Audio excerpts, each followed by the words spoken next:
بسم اللہ الرحمن الرحیم۔ السلام علیکم ورحمۃ اللہ وبرکاتہ۔ اللہم صلی علی محمد وعلی آلہ وبارک وسلم۔ عزیز طلبہ و طالبات، علامہ اقبال اوپن یونیورسٹی کے ویب ٹی وی چینل سے تصور زمان بابر حاضر خدمت ہے۔ عزیز ساتھیو، ماہ سیام جلوہ گر ہے الحمدللہ۔ اللہ تبارک و تعالیٰ کی رحمتیں ہم پر سایہ فگن ہیں، اور جیسا کہ ہم جانتے ہیں کہ ماہ مقدس کو 3 اشروں میں ڈیوائیڈ کیا جاتا ہے۔ پہلا اشرہ رحمت خداوندی کے نزول کا ہے، دوسرا اشرہ مغفرت سے عبارت ہے، اور تیسرا جہنم سے نجات کی نوید سناتا ہے۔ دوستو، ہم ہر سال ماہ مبارک کے روزے رکھتے ہیں، اللہ تبارک و تعالیٰ کے حضور سر بسجود ہوتے ہیں۔ ارکان اسلام میں سے بہت ہی اہم رکن ہے یہ، اور اس کی اہمیت کا اندازہ اس بات سے لگائیے کہ اللہ تبارک و تعالیٰ یہ فرماتا ہے کہ روزہ میرے لیے ہے اور میں ہی اس کا اجر دوں گا۔ ہم دینی تعلیمات میں ایک بات جانتے ہیں کہ اللہ تبارک و تعالیٰ کو یہ بات بہت پسند ہے کہ لوگوں کو کھانا کھلایا جائے۔ کسی کے اسلام کا اگر حسن دیکھنا ہے تو بہترین اسلام کی علامتوں میں سے ایک علامت یہ ہے کہ دوسروں کو کھانا کھلایا جائے۔ لیکن ماہ مقدس میں ہم بھوکے پیاسے رہتے ہیں، اس میں کیا فلسفہ ہے؟ اللہ تبارک و تعالیٰ اپنے بندوں کو یہ کیوں حکم دیتا ہے کہ وہ سحر سے افطار تک بھوکے پیاسے رہیں، یا وہ چیزیں جو ان کے لیے حلال ہیں وہ ان سے کنارہ کش رہیں، ان کے قریب نہ جائیں؟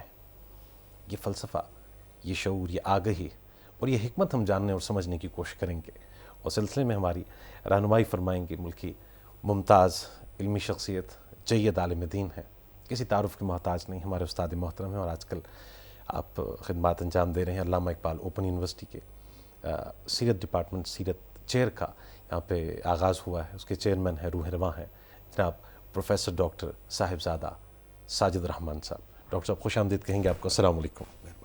بے نصیب، سب سے پہلے تو علامہ اقبال اوپن یونیورسٹی اس درسگاہ اور طلباء کی خوش قسمتی ہے کہ آپ یہاں پہ ان کو وقت دے پائیں گے اور آپ سے سیکھنے کو بہت کچھ ملے گا۔ ڈاکٹر صاحب، آغاز میں جیسے میں نے عرض کیا، رمضان کے فلسفے کو کیا سمجھتے ہوئے ہم روزہ رکھتے ہیں، یا حکم خداوندی ہے روزہ رکھیں، بس رکھا، سحر کا اہتمام کیا، افطار کے وقت روزہ کھول گیا اور بس بات ختم ہوئی؟ بسم اللہ الرحمن الرحیم۔ سب سے پہلے تو میں عزیز طلباء اور طالبات سے مخاطب ہونا چاہتا ہوں جی بسم اللہ۔ کہ الحمدللہ علامہ اقبال اوپن یونیورسٹی کے vice chancellor professor doctor Zia ul-Qayyum sahib کی دین اسلام کے ساتھ اور خاص طور پر رسالت مآب صلی اللہ علیہ وسلم کے ساتھ دلی وابستگی کا مظہر ہے سیرت طیبہ پر ایک خاص چیئر کا قیام۔ جی الحمدللہ سیرہ ایکسیلنس سینٹر کا قیام عمل میں آیا ہے، اور میرے لیے انتہائی سعادت کی بات ہے کہ اللہ رب العالمین نے اس سیرہ کے پہلے سربراہ کے طور پر مجھے خدمت سر انجام دینے کا موقع میسر آ رہا ہے، اور میں سمجھتا ہوں کہ جہاں یہ ایک علمی افادے اور استفادے کا عمل ہے، اس کے ساتھ ساتھ یہ توشہ آخرت ہے۔ بے شک۔ اور ایک مسلمان کی حیثیت سے اور نبی کریم رؤوف الرحیم علیہ الصلاۃ والسلام کے امتی کی حیثیت سے اگر سیرت طیبہ پر کوئی کام ہم سر انجام دے سکیں اور اپنے طلباء اور طالبات کے لیے کوئی رہنمائی کا ذخیرہ فراہم کر سکیں تو یہ ہمارے لیے بہت بڑے اجر و ثواب کا استحقاق رکھے گا۔ بلا شبہ۔ رمضان شریف کے حوالے سے آج ہم گفتگو کے لیے جمع ہوئے ہیں۔ جی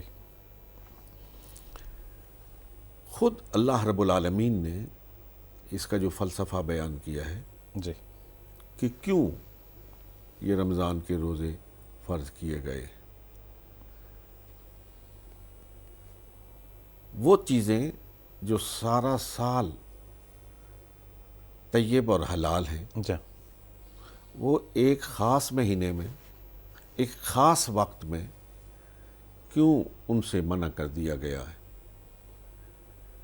کیا بھوکا اور پیاسا رکھنا مقصود ہے؟ اور بندے کو، جس بندے کے ساتھ اللہ رب العالمین فرماتا ہے کہ میں 70 ماؤں سے زیادہ محبت کرتا ہوں،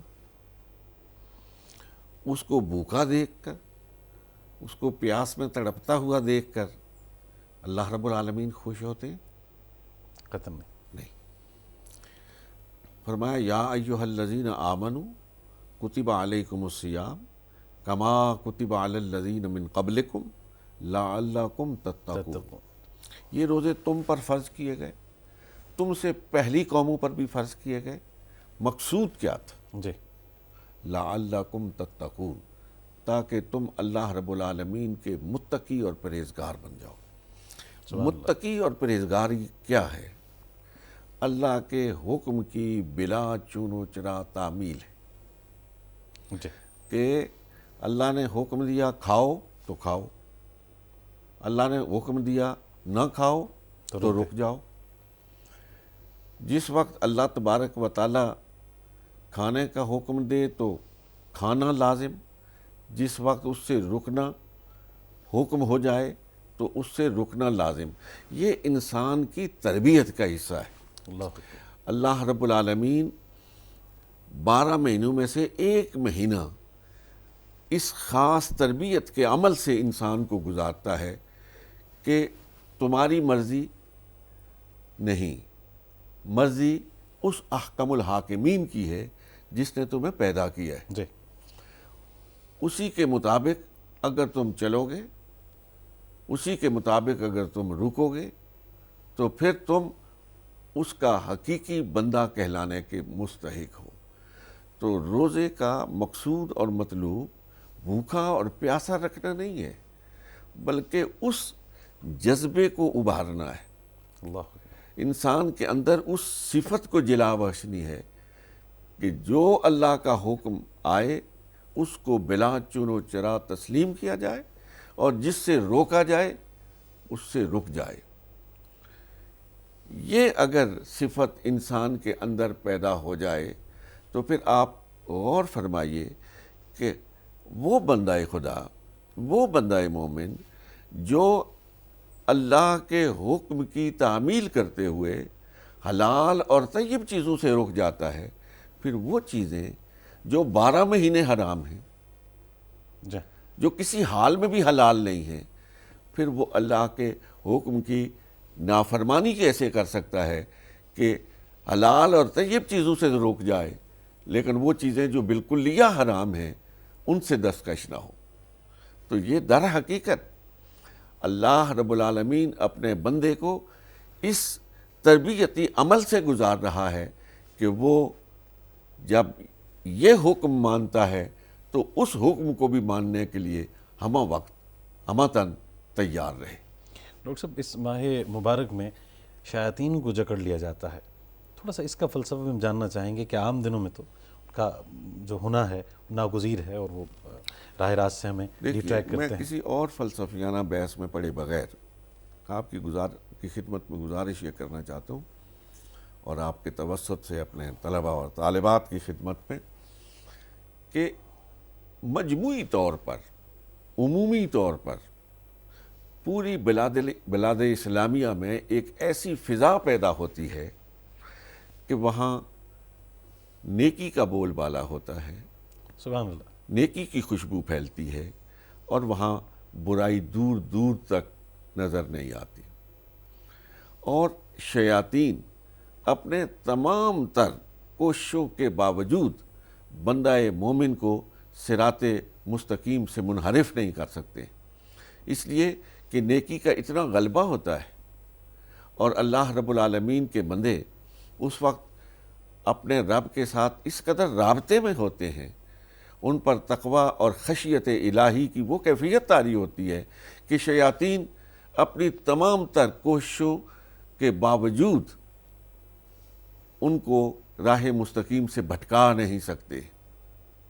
ایک تو اس کا یہ مفہوم ہے۔ جی دوسرا کہ جو بالکل اس کے ظاہری معنی کے طور پر کہ شیطانوں کو جکڑ دیا جاتا ہے، وہ بھی انہی معنوں میں ہے کہ شیاطین کو اللہ رب العالمین، سب کام اسی کے حکم سے ہوتا ہے، اس ماہ مقدس میں نیکی کے سامنے ان کی شیطنت جو ہے وہ دم توڑ دیتی، ان کا وہ اختیار سلب کر لیا جاتا ہے۔ وہ اختیار بھی سلب ہو جاتا ہے، اور ان کی تمام تر شیطنت کے باوجود بھی بندہ مومن ان کی گمراہی کے پنجے میں آتا نہیں۔ ڈاکٹر صاحب، اس کے باوجود بھی ہم دیکھتے ہیں کہ ماہ مقدس میں کئی ایسے کام جو اللہ تبارک و تعالیٰ کے احکامات سے صریحاً روگردانی پر مبنی ہیں وہ ہم کرتے ہیں، تو اس کا محرک کیا ہوتا ہے؟ اس کا محرک وہ سارے سال کا وہ بدعملی کا ہمارا پہلو ہے، عادات جو ہماری وہ ہماری عادات ہیں کہ وہ پھر یکدم رکتی نہیں ہیں، ان کے اثرات پھر اس ماہ مقدس میں بھی جاری رہتے ہیں۔ اللہ اکبر۔ تو یہ مہینہ تو اس لیے ہے نا کہ آپ جب اس مہینے میں ایک خاص تقوی اور خشیت کے عمل سے گزرتے ہیں تو اس کے اثرات سارا سال رہنے چاہیے، لیکن اگر سارا سال آپ بدی کا ارتکاب کریں، حکم خداوندی سے انحراف کرتے رہیں، تو پھر اس سارے سال کے اثرات آپ کے اس ماہ مقدس میں بھی آ کے پڑتے ہیں۔ اللہ اکبر۔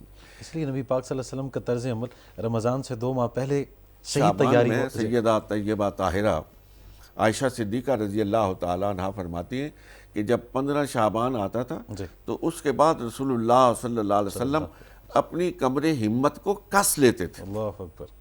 عبادت کے لیے۔ جی۔ وہ پیغمبر صلی اللہ علیہ صلی وسلم اللہ علیہ وسلم۔ کہ جو معصوم ہے، جس سے گناہ کا ارتکاب ہی نہیں ہو سکتا، ممکن نہیں ہے، وہ پیغمبر اللہ رب العالمین کی عبادت کے لیے، خشوع اور خضوع کے آنسو بہانے کے لیے، رکوع اور سجود کے لیے، سجدہ ریزی کے لیے اس قدر مستعد ہو جاتا ہے، تو پھر اس کے امتی کو، جس کے لیے وَہَدَيْنَاهُ النَّجْدَيْنِ، دونوں راستے کھولے ہوئے، ہدایت کا راستہ بھی ہے اور گمراہی کا راستہ بھی ہے، تو اس امتی کے لیے تو پھر اس ماہ مقدس میں تو اپنے آپ کو ہمتاً تیار کرنا چاہیے کہ میں اپنے آپ کو اس رنگ میں ڈھالوں گا، اس رنگ میں رنگوں گا کہ پھر اگلے 11 مہینے بھی میری سیرت پر، میرے کردار پر بدی کا کوئی دبا نہیں آنے پائے گا۔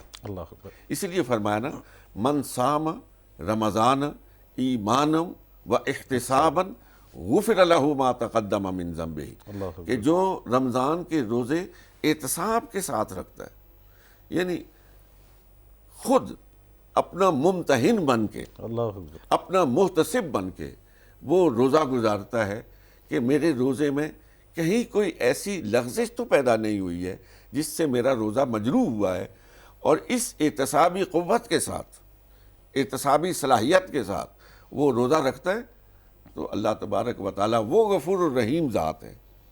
ہم تو مائل بکرم ہیں، کوئی سائل ہی نہیں، راہ دکھلائیں کسے کوئی راہ رو منزل ہی نہیں۔ پھر وہ رب العالمین فرماتا ہے کہ جو اس احتسابی قوت کے ساتھ اور صلاحیت کے ساتھ روزے کی تکمیل کرتا ہے، غفر لہ ما تقدم من ذنبہ، جو اس سے پہلے اس نے گناہ کیے میں اللہ رب العالمین ان کو معاف فرما دیتا ہوں، اس کی مغفرت کر دیتا ہوں۔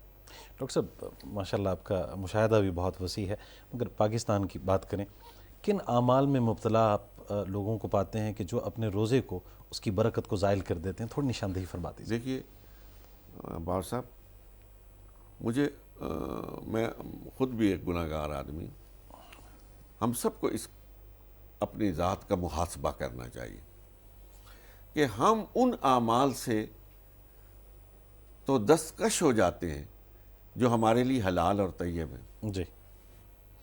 لیکن جھوٹ جو ہمیشہ حرام ہے، جس پر اللہ رب العالمین نے لعنت بھیجی ہے، جی۔ اور جس کے لیے رسول اللہ صلی اللہ علیہ وسلم نے فرمایا وَالْكِذْبُ يُهْلِكُ، اللہ ہلاک کر کہ دینے جھوٹ تم کو ہلاک کر دیتا ہے۔ ہم روزہ رکھے ہوتے ہیں لیکن جھوٹ بولتے ہیں۔ غیبت ہے، رسول اللہ صلی اللہ علیہ وسلم نے فرمایا کہ اپنے بھائی کا گوشت کھانے کے مترادف، اللہ اکبر، اللہ لیکن روزہ رکھے ہوتے ہیں ہم اس غیبت میں مبتلا ہوتے ہیں۔ اسی طرح ہم دوسروں کے حقوق کی پامالی، دوسروں کے حقوق کو غصب کرنا، آپ دیکھیے کچہریوں میں جائیے، عدالتوں میں جائیے، آپ باقی اپنے معاشرتی ماحول کو دیکھیے، ہم کس طریقے سے اپنے مسلمان بھائیوں کے حقوق کو غصب کر رہے ہوتے ہیں، روزہ رکھے ہوتے ہیں۔ اور علی ھذا القیاس گالم گلوچ، وہ منہ جس سے صبح آپ نے اعلان کیا کہ اے اللہ تیرے حکم سے میں روزہ رکھ رہا ہوں اور حلال چیزوں سے بھی دستکش ہو رہا ہوں، اچھا، لیکن پورا دن اسی زبان سے ہم پھر گالم گلوچ کرتے ہیں۔ اللہ رب العالمین تو یہ حکم فرماتا ہے کہ وَلَا تَسُبُّوا الَّذِينَ يَدْعُونَ مِن دُونِ اللَّهِ فَيَسُبُّوا اللَّهَ عَدْوًا بِغَيْرِ علم، کہ تم دشمنان اسلام کے بتوں کو بھی برا بلا مت کہو، اس لیے کہ وہ پلٹ کر تمہارے سچے خدا کو برا بلا کہیں گے۔ لیکن ہم پورا دن یہی مشق سخن جاری رکھتے ہیں۔ ڈاکٹر صاحب یہ بگاڑ کہاں سے پیدا ہوا کہ ہم عبادات کو تو چند رسومات کی حد تک تسلیم کرتے ہیں، نماز بھی پڑھیں گے، روزہ بھی رکھیں گے، معاملات میں ہم بہتری لانے کے لیے اسلام کی طرف نہیں دیکھتے؟ وہ اس کی بڑی وجہ ہے کہ ہمارے ہاں تعلیم ہے، تربیت نہیں ہے۔ اللہ، اور اسلامی تعلیم کا یہ بنیادی خاصہ ہے، وصف ہے کہ وہ تعلیم اور تربیت کا آمیزہ ہے۔ جی تعلیم بھی ہے اور تربیت بھی ہے۔ جی، رسول کریم صلی اللہ علیہ وسلم کا تعلیم اور تربیت کا انداز کیا تھا؟ جی بسم اللہ، آپ اس کو ذرا توجہ فرمائیں نا، ارشاد۔ کہ صلو کما رأیتمونی اصلی، نماز پڑھو، یہ حکم دے دیا۔ کیسے پڑھو؟ جیسے مجھے پڑھتا ہوا دیکھتے ہو۔ سبحان اللہ، سبحان تھیوری بھی ہے اللہ، اور پریکٹیکل۔ پریکٹیکل بھی ہے۔ جی، فرمایا خیرکم لأہلیکم وأنا خیر لأہلی، اپنے اہل و عیال کے ساتھ اچھا سلوک کرو۔ کیسا؟ جیسا میں کرتا ہوں، جو میرا عائشہ کے ساتھ ہے، جو میرا خدیجہ کے ساتھ ہے، جو میرا فاطمہ الزہرا کے ساتھ ہے، جو ازواج مطہرات کے ساتھ ہے، جو اپنی بنات کے ساتھ ہے، جو اپنے رفقاء کے ساتھ ہے، جو اپنوں کے ساتھ ہے، جو دشمنوں کے ساتھ ہے۔ اللہ اکبر۔ تو ایک طرف تھیوری ہے، دوسری طرف پریکٹیکل ہے۔ ہمارے ہاں تھیوری ہے، پریکٹیکل معدوم ہو چکا ہے۔ اس کی وجہ سے پھر تعلیم اور تربیت میں ایک خلا پیدا ہو گیا ہے۔ اس خلا کو ختم کر کے تعلیم اور تربیت کو یکجا کر کے اپنے طالبات اور طلباء کو ساتھ لے کے چلنا چاہیے۔ درستی کا، بہتری کا آغاز کہاں سے ہوگا؟ دستگاہوں سے ہوگا؟ ماں کی گود سے ہوگا؟ کہاں سے؟ دیکھیں جی، یہ صرف ایک جگہ کا کام نہیں ہے، جی، ایک مرکز کا کام نہیں ہے۔ یہ اصلاح کا کام مسجد سے ہوتا ہے، یہ اصلاح کا کام سکول سے ہوتا ہے، یہ خانقاہ سے ہوتا ہے، یہ ماں باپ کی گود سے ہوتا ہے، یہ آپ کی سوسائٹی سے ہوتا ہے۔ تو جب یہ سارے مل کے چلتے ہیں ایک ڈگر پہ، تو اس رستے پہ پھر چلنے والا ایک نو خیز، وہ پھر الحمدللہ اللہ کا بندہ، ایک پرہیزگار بندہ بن کے سامنے آتا ہے۔ اللہ، ہاں، تو یہ اگر آپ کو سکول میں اور ماحول ملے، مسجد میں اور ماحول ملے، مسجد میں اور ماحول ملے، اور گھر میں جائیں تو ماحول اس سے بالکل مختلف ہو۔ گھر میں ایک ماحول ہو، لیکن آپ کے جو دوستوں کا گروپ ہے، جو آپ کی سوسائٹی ہے، وہ کسی اور ڈگر پہ چل رہی ہو، تو انسان شکست و ریخت کا شکار ہو جاتا ہے، وہ ذہنی افتراق کا شکار ہو جاتا ہے۔ تو ان سارے اداروں کو مل کر جب چلایا جائے تو پھر اللہ کا مطلوب اور مقصود انسان تخلیق ہوتا ہے۔ سبحان اللہ. فلسفہ رمضان کے حوالے سے خصوصاً ہم گفتگو کریں. نبی پاک صلی اللہ علیہ وآلہ وسلم کی طرز عمل کے حوالے سے، ان کا اسوہ حسنہ، سحر اور افطار کے حوالے سے ہم جاننا چاہیں گے کیا معمول، کس طرح کی غذا جو ہے وہ تناول فرماتے تھے؟ دیکھیے، میں اپنے بچوں سے اور سننے والوں سے ایک گزارش کرنا چاہتا ہوں کہ ہم روزہ رکھتے ہیں، جی لیکن اس روزے کی جو بنیادی خاصیت ہے اس کو زائل کرنے کے لیے ہم سحری کو اتنا کھاتے ہیں جی اور کوشش یہ کرتے ہیں کہ وہ دن میں جو کمی ہے وہ سحری کو پوری ہو جائے، اور پھر شام کو جب افطاری ہوتی ہے تو پھر بھی وہ بھرپور کوشش ہوتی ہے کہ جتنا کھا سکیں اتنا کھایا جائے. نبی کریم صلی اللہ علیہ وسلم کی اگر سحری کو دیکھا جائے تو انتہائی سادہ، افطاری کو دیکھا جائے تو سرکار علیہ الصلوۃ والسلام نمک کے ساتھ بھی افطار کرتے ہوئے نظر آتے، نمک کے ساتھ. اللہ. کھجور وغیرہ تو عربوں کی غذا تھی، جی وہ آپ استعمال فرماتے تھے، لیکن بہت غیر ضروری غذا کا استعمال نہ سحر کو ہوتا تھا اور نہ ہی افطار کو ہوتا تھا. اور سحری میں بھی دوسروں کو شامل کرنا یہ بھی رسول اللہ کی سنت ہے، اور افطار کے وقت بھی اپنے دوسرے بھائیوں کو، مسلمان بھائیوں کو اپنے دسترخوان پر جمع کرنا یہ بھی محمد رسول اللہ صلی اللہ علیہ وسلم کی سنت ہے. دیکھیے، ہمارا دین اتنا خوبصورت دین ہے، اتنا خوبصورت دین ہے، جو اللہ رب العالمین نے ارشاد فرمایا نا کہ الخلق عیال اللہ، کہ یہ جو خلقت ہے یہ میرا کنبہ ہے. تو جب آپ بندوں کے ساتھ حسن سلوک کرتے ہیں نا، بندوں کے ساتھ خوش اسلوبی سے پیش آتے ہیں، تو پھر رحمت خداوندی جوش میں آتی ہے کہ یہ میرا بندہ میری مخلوق کے ساتھ حسن سلوک کر رہا ہے، اللہ رب العالمین اس کے لیے رحمت کے دروازے کھول دیتا ہے. آپ یہ مخلوق خدا کے ساتھ جو بھلائی ہے، جی اور یہ میں اس حوالے سے کہہ رہا ہوں کہ رمضان کا آخری عشرہ گزر رہا ہے، سحر بھی ہے، افطار بھی ہے، پھر اب فدیہ کی ادائیگی بھی ہے، جی پھر فطرانہ کی ادائیگی بھی ہے. اس میں وہ لوگ جو باوجود ایک ناداری کی کیفیت سے گزر رہے ہیں، تو اللہ رب العالمین نے ان لوگوں کو جن کو اللہ نے آسائشوں سے آراستہ کیا ہوا ہے، ان پر ان کا بڑا حق ہے، بہت حق ہے. وفی اموالہم حق معلوم للسائل والمحروم. یہ کوئی احسان نہیں ہے، یہ ان کا حق ہے. یہ ان کا حق ہے. اللہ اکبر. اگر کسی کو اس کا حق دیا جائے تو اس پر احسان تو نہیں ہوتا. ہم تو کسی کو اگر زکوٰۃ بھی دے دیں، فطرانے کے پیسے دے دیں، فدیہ کے پیسے دے دیں، تو ہماری طبیعت یہ تقاضا کرتی ہے کہ اس کو ہمارے سامنے سر جھکا کے چلنا چاہیے، ہماری عزت اور احترام کرنا چاہیے. ہم نے اس کی مدد کی تھی.